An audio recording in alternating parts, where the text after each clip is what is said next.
Boa noite, salve da igreja com a paz do Senhor. Amém. Quem tá feliz de estar aqui? Não há lugar melhor, né? Não há lugar melhor porque o rei tá presente, né? Amém. Me pediram no início da semana, falaram, a Alessandra ligou, eu tava ajudando meu avô a pintar a casa dele, tava no alto da escada, podia ter caído, viu? Foi lá e falou, perguntou não, né? Delegou. Falou, ontem a gente fez uma reunião e seu nome foi levantado e você aceita? Falei, amém, vambora. Isaías, né? Isaías 6. Tá lá, eis-me aqui, usa-me a mim. E aí durante a semana eu orei, pedi a Deus um tema. Fala, Deus, toca no meu coração algo que você queira que eu passe para a sua igreja. E essa semana nós estávamos na escola, a gente teve uma feira de ciências ontem. Então a cabeça fica mil, correndo assim, eu pensando um monte de coisa. Eu falei, e agora? Mas Deus vai na frente, Ele tá no barco. E aí Ele me deu um tema bem interessante enquanto eu estava pensando, que foi prioridade.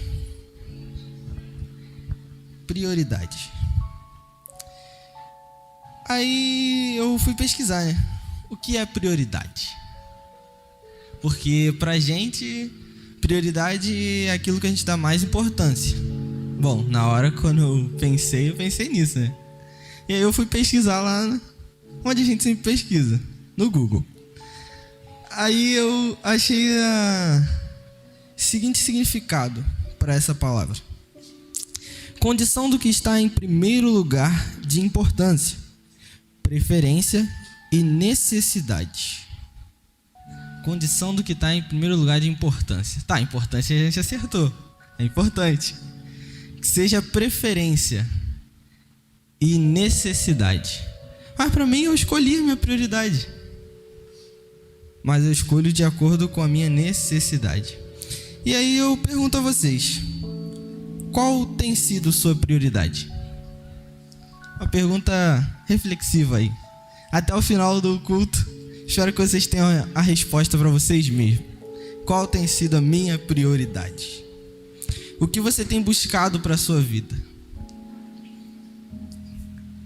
E aí, eu pensando nisso, comecei a escrever. Aí eu escrevi um trecho aqui, utilizando de alguns conhecimentos também, da questão do livro Sociedade do Cansaço. É um livro bem interessante que fala sobre os dias atuais. É uma sociedade que vive tão acelerada, tão atarefada, tão tudo que ela acaba não fazendo nada. Tá cansada. E aí ela procura sempre descansar. E aí eu fiz esse texto que diz o seguinte: atualmente, o ato de priorizar se tornou extremamente necessário, pois cada vez mais temos nos acelerado para atendermos às diversas demandas da vida. Vivendo em uma era de muitas idealizações, porém poucas realizações. O famoso muito quero, mas nada tenho. Na realidade, um ditado antigo, né?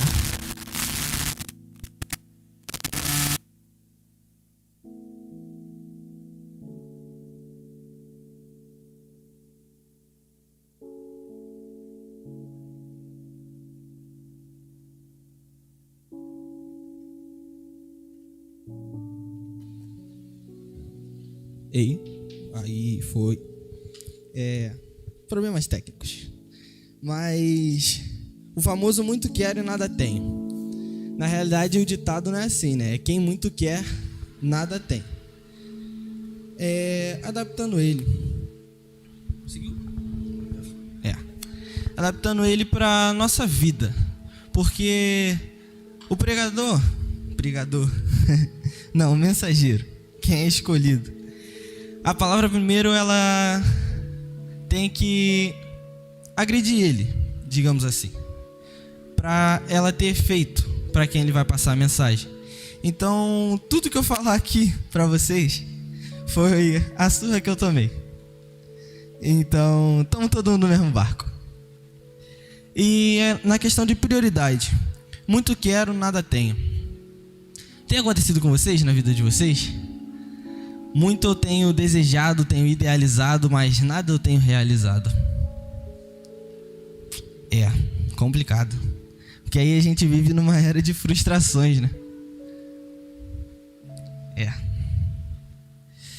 Vivemos na era da informação, porém somos a primeira geração a ter um QI menor que a anterior.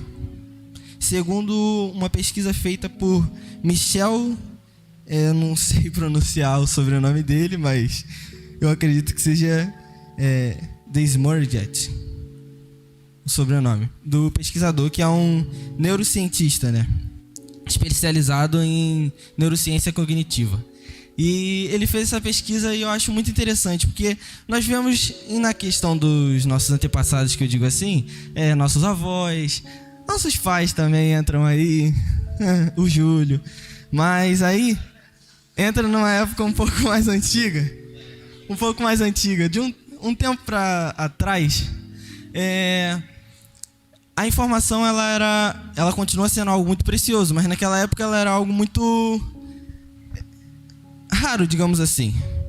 Raro no sentido de ter um acesso difícil. Antigamente a gente tinha aqui na biblioteca, passava carta, mandava SMS e tudo mais, mas não era tão rápido quanto é hoje. Hoje a gente vive, digamos que o próximo ao ápice, porque eu acredito que ainda vai acelerar um pouco mais. E é muito interessante, porque tudo a gente tem na mão. Na nossa mão. Mas essa sociedade, essa geração conseguiu ter o QI mais baixo que a geração anterior. É algo meio contraditório, né? Se a gente tem mais informação, era pra gente ser mais inteligente, né? Eu acho. Mas, brincadeiras à parte, isso é algo a se pensar, porque não é algo muito difícil de você chegar a uma conclusão. Do mesmo modo que a gente tem uma facilidade muito grande em adquirir informação, a gente não tem conseguido utilizar dessa ferramenta que a gente tem, né? E cada vez menos a gente tem usado a ferramenta perfeita, né? Porque Deus deu ciência ao homem para que ele conseguisse construir. Mas nós ainda somos imperfeitos. Nada que nós fazemos chega à perfeição. E aí a gente tem usado das tecnologias humanas. Mas e a criação que Deus fez? É o que a gente mais tem deixado de lado, né? Nosso cérebro, que foi o que Deus criou. Ele nos criou. E aí coloca a questão dos objetivos. A geração atual é uma geração que, se você perguntar para um jovem hoje, pode estar prestes a fazer o Enem, pode estar fazendo o Enem, ele não sabe o que ele quer para a vida dele.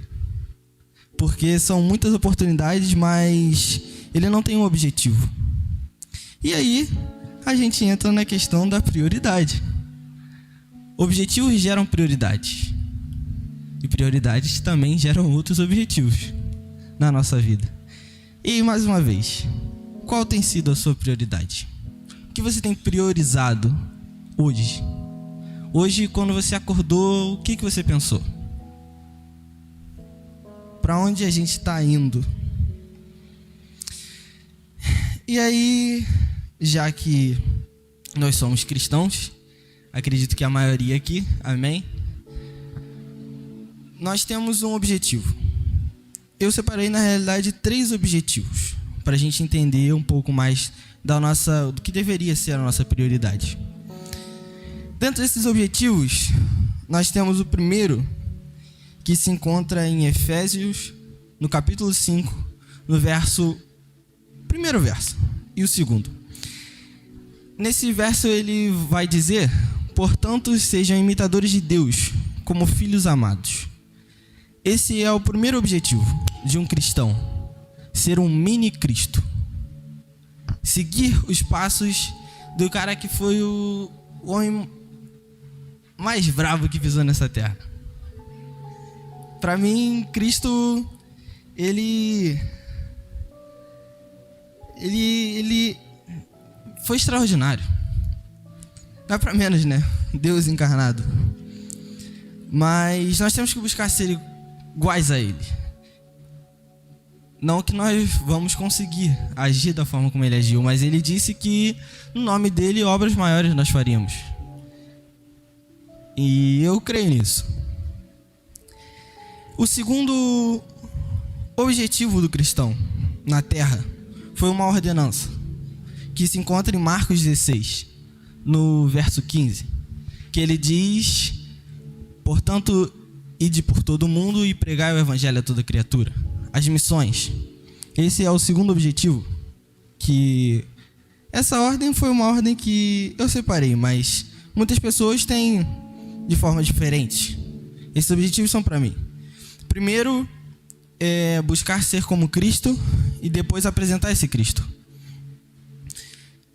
E por último, não está mais aqui, mas antes nós tínhamos aqui escrito: uma estrada, um destino e um propósito. Salvação, arrebatamento. Esse é o último objetivo, né, de um cristão. Ele ser salvo.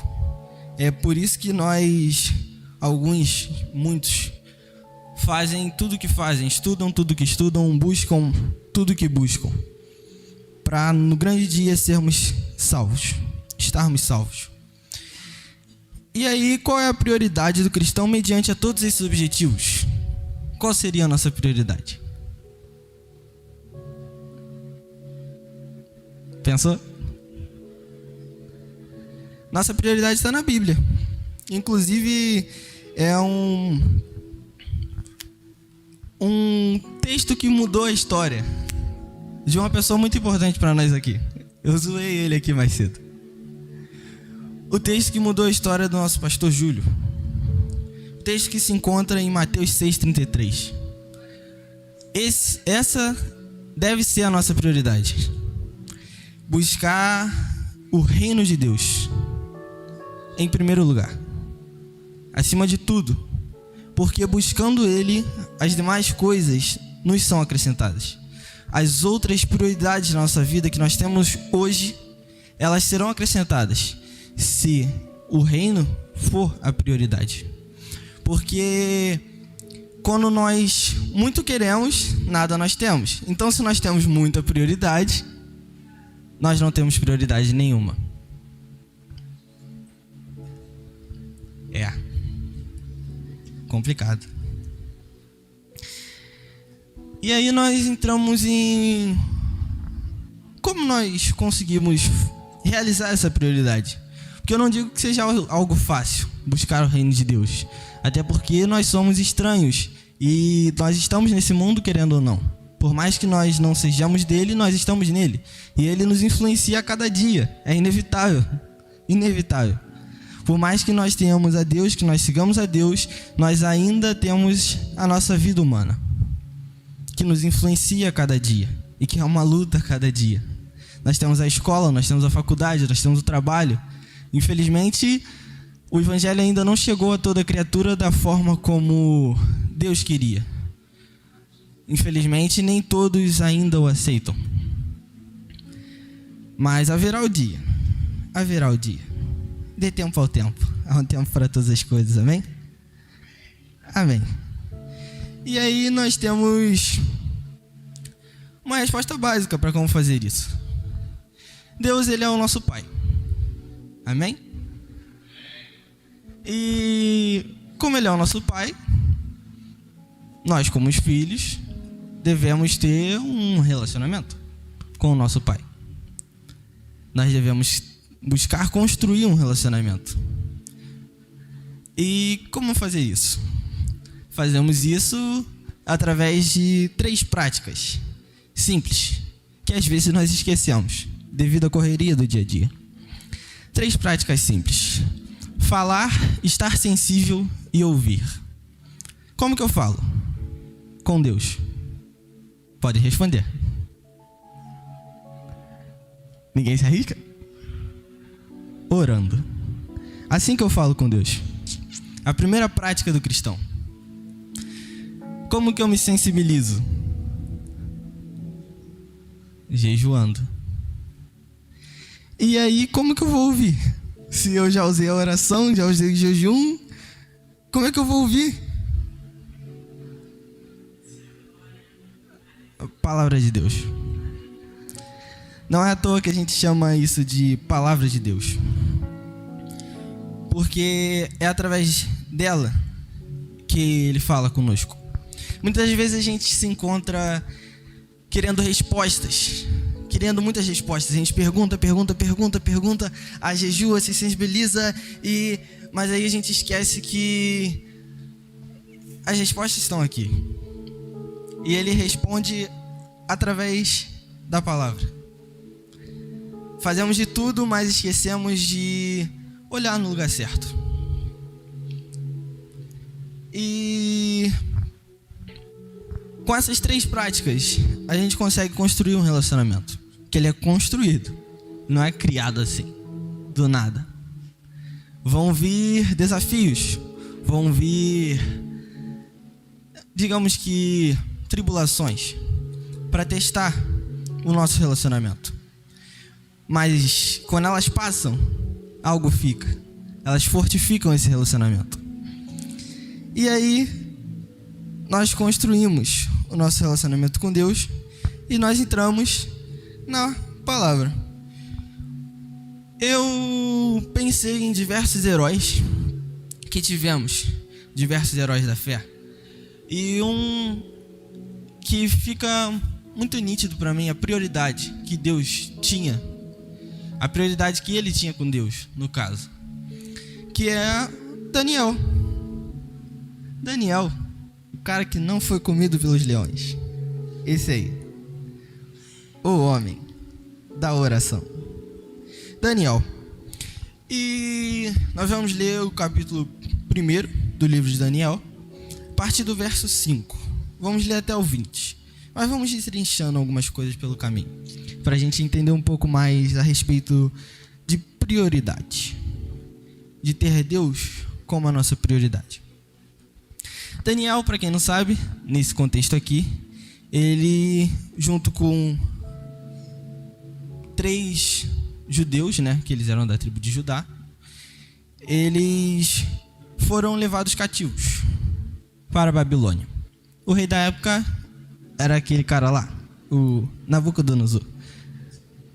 Nome estranho, né? Mas era ele. E eles foram levados cativos. Na época estava havendo uma conquista, a Babilônia estava conquistando territórios, e um dos territórios conquistados foi o território da tribo de Judá. E quando eles faziam essa conquista, era normal eles levarem prisioneiros de guerra, né? Mas nesse caso eles buscavam os jovens moços para serem parte do reinado da Babilônia no futuro. Eles moldariam esses jovens. E 4 jovens foram tirados de Judá. Dentre eles estava Daniel e os seus 3 amigos. Mas aí nós vamos ler. No verso 5, diz o seguinte: determinou-lhes o rei a ração diária das finas iguarias da mesa real e do vinho que ele bebia, e que assim fossem mantidos por 3 anos, ao cabo dos quais as sentiriam diante do rei. Isso aqui o rei determinou que esses jovens se alimentariam do que sobrasse do banquete do rei. Eles se alimentariam do que o rei comia, para poder eles ficarem bem nutridos, ficarem robustos. E prossegue. Entre eles se achavam dos filhos de Judá Daniel, Ananias, Misael e Azarias. Haha! A gente sempre esquece, né? A gente fala que é Sadraque, Mesaque e Abednego, né? Mas isso aí são outros nomes. Na realidade era Ananias, Misael e Azarias. Aí, ó, agora você já sabe, quando alguém te perguntar. Que faziam essa pegadinha, tá? Pelo menos faziam quando tinha gincanas e tudo mais. A gente caía às vezes. Mas, prosseguindo. O chefe dos eunucos lhe pôs outros nomes, a saber, a Daniel, o de Beltesazar, a Ananias, o de Sadraque, a Misael, o de Misaque, e a Azarias, o de Abidnego. Vamos parar por aqui. E aí, primeira coisa que a gente chega aqui nessa história, tinha um banquete do rei, que foi posto para aqueles jovens. A gente conhece os jovens de Judá, Daniel entre eles, e aí a gente vê que o chefe dos eunucos, aqui ó, mudou o nome deles. Mudou o nome deles. Alguém aqui já teve o desejo de mudar o próprio nome? Já? Teve o desejo de mudar o seu nome?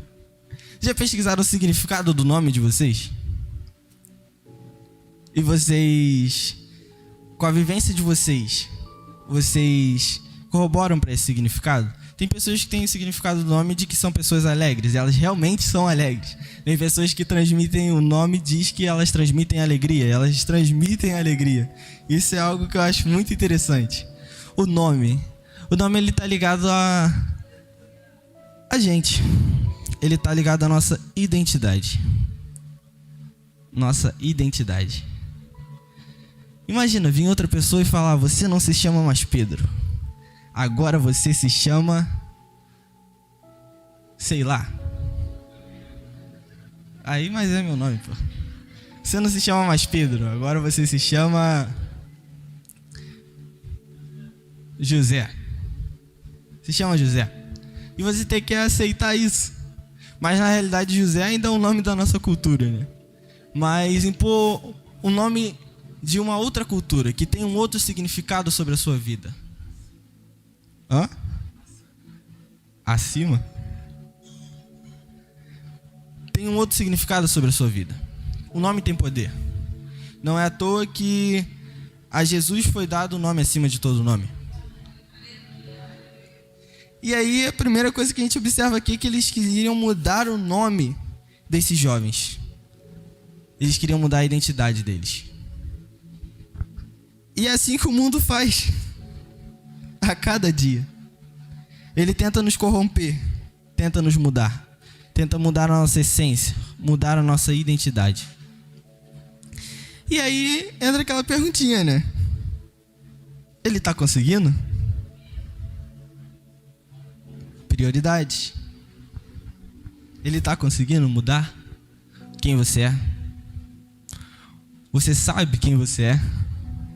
Isso é uma pergunta muito interessante. Se alguém chegasse para você e perguntasse: quem é você? Você conseguiria responder? Com convicção, com certeza do que você está falando? É.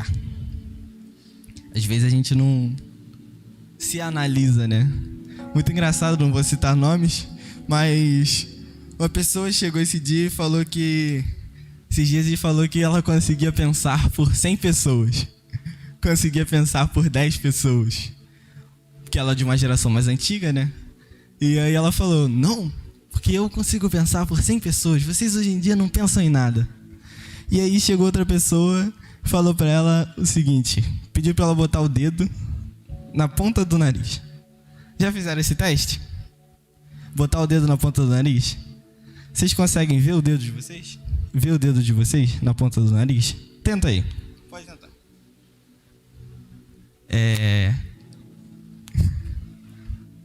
Vê se você consegue. Não, né? Muito engraçado. Aí a pessoa falou pra outra o seguinte: pois é. Você não consegue. Olhar pra vida dos outros é muito fácil. Pensar pelos outros é muito fácil. Mas e por você? E olhar pra sua vida? Já diz na Bíblia, né? Maior o homem que vence a si mesmo do que aquele que conquista cidades. E aí a gente prossegue. Ele tem conseguido, o mundo tem conseguido mudar a sua essência, o mundo tem conseguido te corromper, mudar o seu nome, nos pequenos hábitos da vida. Porque às vezes, eu não sei se vocês estavam aqui no culto de quinta-feira, mas quem estava pregando aqui era a nossa irmã Maraísa, e ela realmente falou sobre o equilíbrio mental. Que hoje em dia a gente vive no automático. É tudo tão acelerado que a gente esquece. Eu vou beber esse copo d'água, daqui a 5 minutos eu vou falar, eu bebi água? Ou então eu vou pegar aqui para pregar e amém. E vou embora.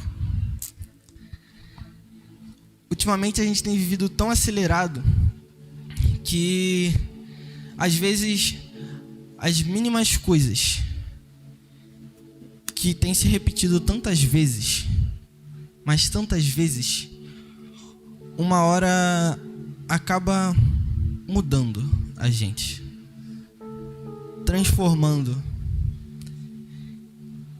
A pequena raposa que consome a vinha, não é isso?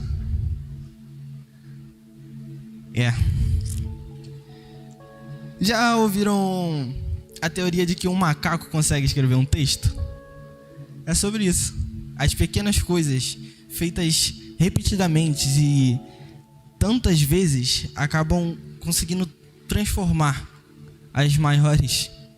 O macaco, se ele bater numa máquina de datilografia ou num teclado durante o infinito, ele vai conseguir escrever um texto alguma hora. Ele vai conseguir, de tanto bater, agrupar algumas letras e formar algumas palavras. Se você eliminar o que não tem conexão, você cria um texto. Loucura, né? Mas, saindo desse papo de doido, voltando aqui, nós devemos estar vigilantes. É o que diz em Mateus 26, no verso 41. Vigiai e orai, porque o espírito está pronto, mas a carne é fraca.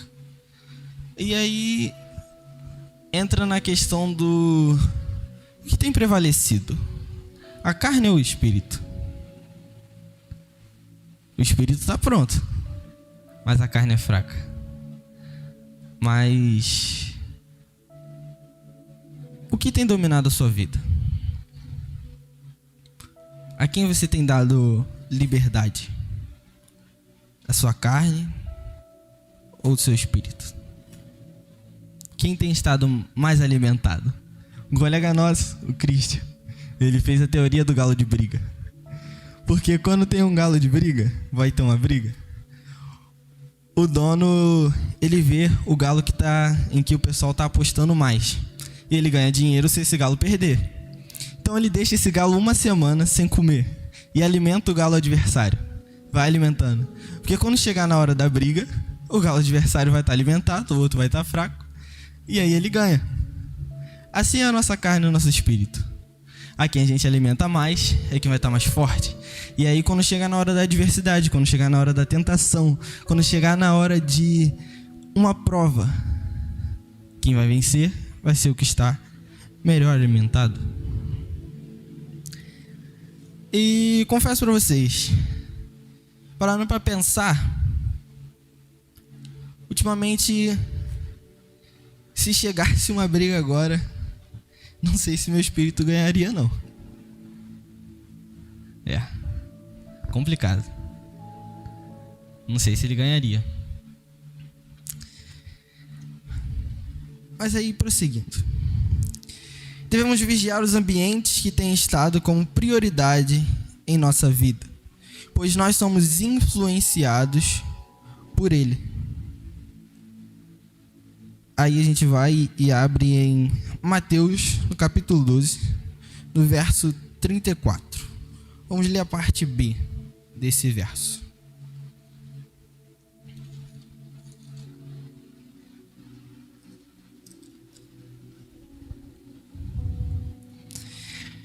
Vai dizer o seguinte, uma frase muito conhecida. Vai projetar aqui? Então tá bom. Tá escrito o seguinte, na parte B: porque a boca fala do que o coração está cheio.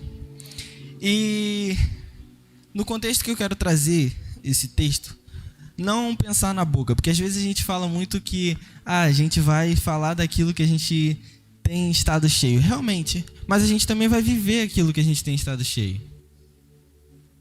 E aí volta a mesma tecla. O que eu tenho alimentado? Qual tem sido a minha prioridade na minha vida? Qual tem sido o meu ambiente prioritário?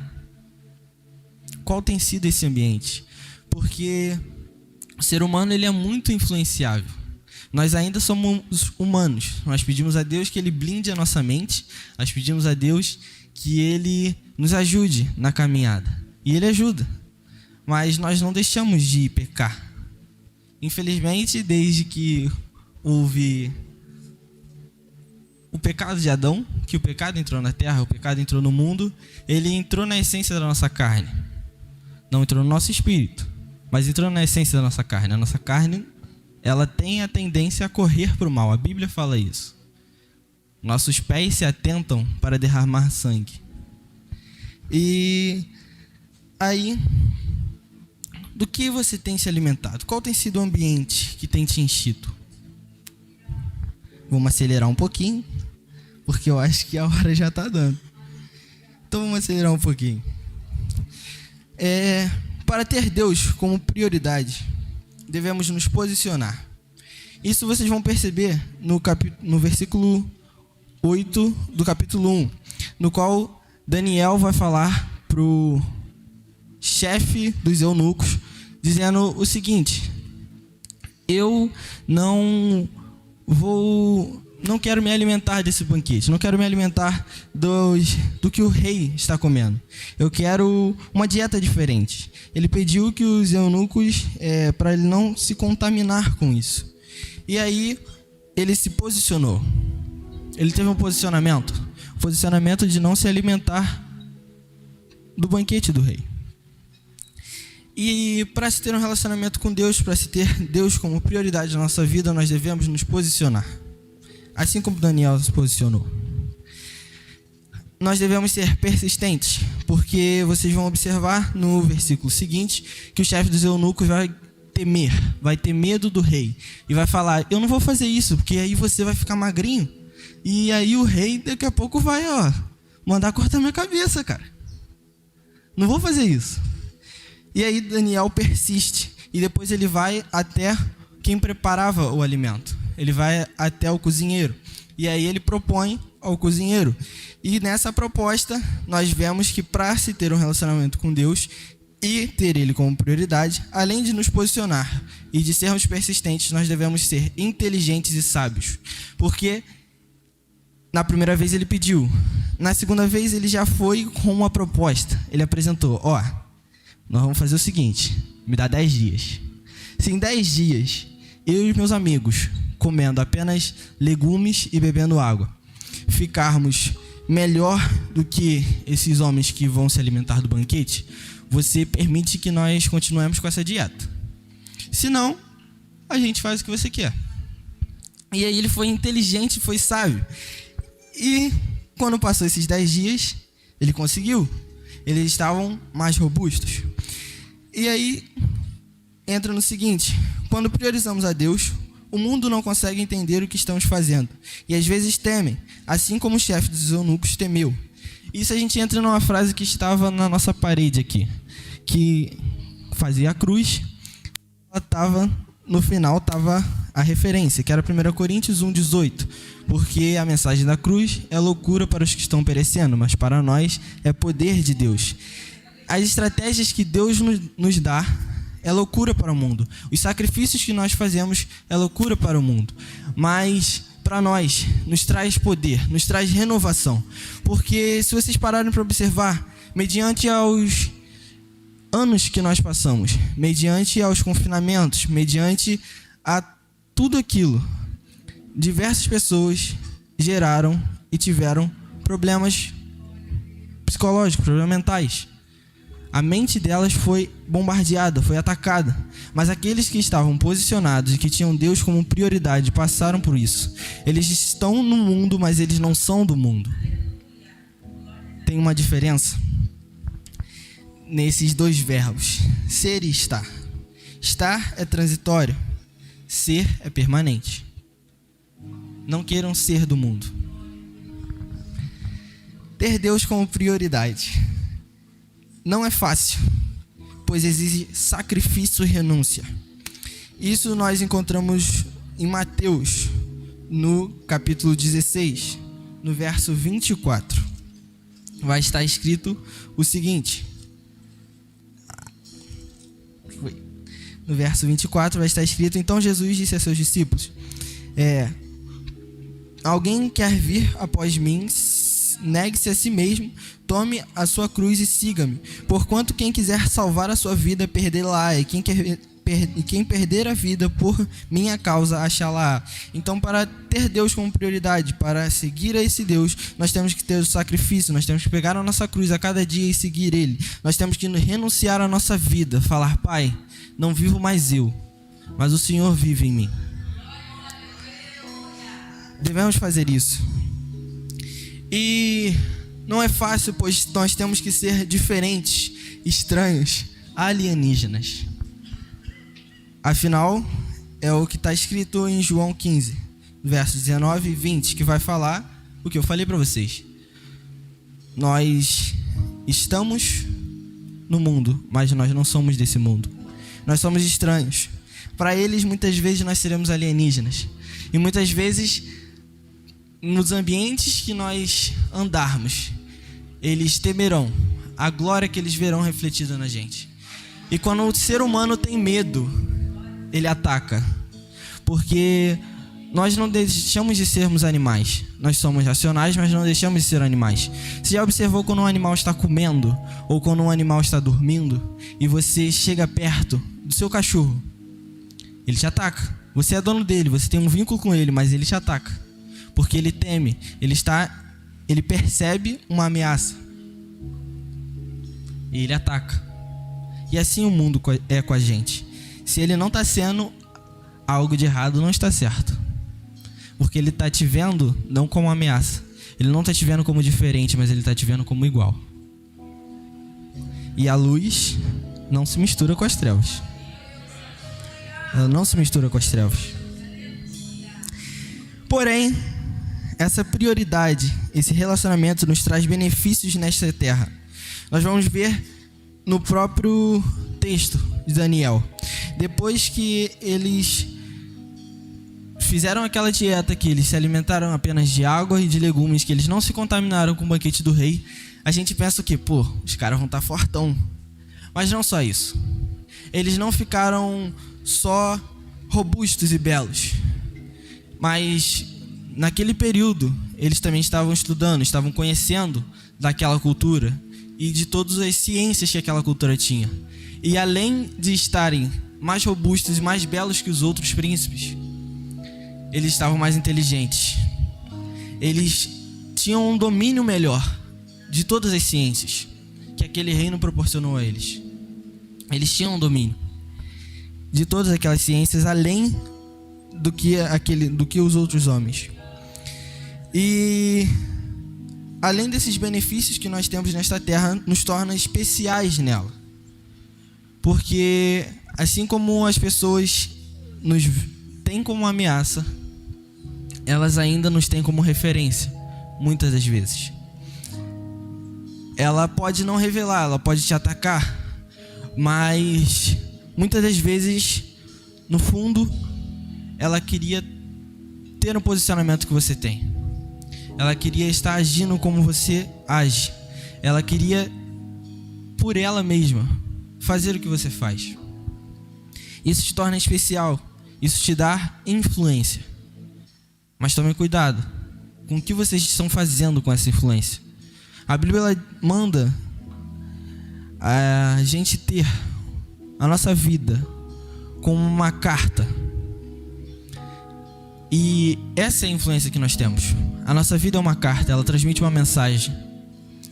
E muitas vezes a gente esquece disso. E por um momento único, mas é o que basta para uma pessoa que te tinha como referência, que via a prioridade que você tinha em Deus, falar: putz, estava tudo errado. O que eu pensei dele, ele não correspondeu. E aí você frustra. Nós vivemos na era das idealizações. Não podemos esquecer disso. Temos que tomar cuidado com o que nós fazemos, por onde nós andamos, com o que nos alimentamos e, principalmente, com o que priorizamos. E seguir a Deus e ter Deus como prioridade nos traz a ciência de que, por mais difíceis que as coisas possam ficar, não devemos nos afligir, pois Ele venceu este mundo. E também nos traz uma promessa. Que se encontra em Mateus também, 16, versículo 27, e diz o seguinte: porque o Filho do Homem há de vir na glória de seu Pai, com os seus anjos, e então retribuir a cada um conforme as suas obras. Em verdade vos digo que alguns há dos que aqui se encontram que de maneira nenhuma passarão pela morte, até que vejam vir o Filho do Homem. Essa é a promessa que os que têm Deus como prioridade irão receber. E naquele dia eu espero estar lá. E espero ver vocês lá. Porque vocês entenderam que eu devo priorizar o reino dos céus, buscar a justiça dele, e tudo vai ser acrescentado, porque nós servimos ao Jeová Jireh, e Ele é o Deus da provisão. Nada nos faltará, porque o Senhor é o nosso pastor. E nós devemos tomar muito cuidado, porque nós ainda estamos aqui.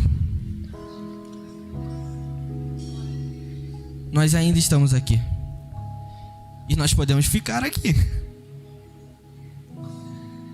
Então eu espero que depois dessa mensagem, vocês, assim como eu, entendam que Deus tem que ser a prioridade.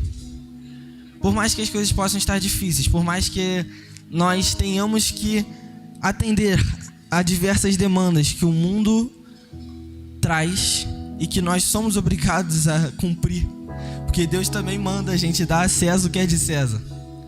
Então nós somos obrigados a cumprir essas demandas, mas Deus nos dá graça para cumpri-las e para continuar tendo Ele como a prioridade na nossa vida. Amém? Eu queria fazer uma oração. Queria que todo mundo se pusesse de pé pra gente fazer essa oração junto. Senhor, Paizinho, nós entramos em Tua presença para Te agradecer por mais um dia que nós pudemos estar em comunhão, Pai, com os nossos irmãos. Te agradecer por mais um dia que o Senhor nos renovou o fôlego de vida, Pai. Pai, nós te pedimos que o Senhor venha fazer com que esta mensagem venha frutificar em nossos corações, Pai. E que a partir de hoje nós não sejamos mais o que éramos. Que nós não venhamos viver da mesma forma como vivíamos. Que algo venha mudar, uma chave venha virar. E que nós venhamos te ter como prioridade na nossa vida a cada dia mais, Pai. Desde o nosso acordar até o nosso deitar, Pai. Desde o nosso respirar, Senhor. Que venham ser todos para a sua honra e para a sua glória. Em nome de Jesus, Pai, nós nos posicionamos nessa noite, Pai, como os filhos, Senhor, que a Tua palavra diz que nós somos. Nos posicionamos, Pai, dizendo que, independente do mundo no qual nós vivemos, Pai, nós não somos daqui. O nosso lugar, Pai, é aonde o Senhor estiver. O nosso lugar é onde a Sua presença estiver, Pai. E aonde nós estivermos, nós pedimos que o Senhor venha estar ali conosco, Pai. Venha estar trazendo da Tua presença, Pai, derramando da Tua glória, Pai. E que através de nós, Pai, que não venha ser por nós, mas que venha ser através de nós, Pai, que as nações do mundo venham ser conquistadas, Pai. E que nós venhamos levar o Teu evangelho a toda criatura, para que venha se cumprir, Pai, o que a tua palavra diz, que quando os 4 cantos do mundo te conhecessem, o Senhor pudesse vir, Senhor, na sua glória e levar a sua igreja. Em nome de Jesus, Pai, essa é a oração que nós fazemos nessa noite. Amém.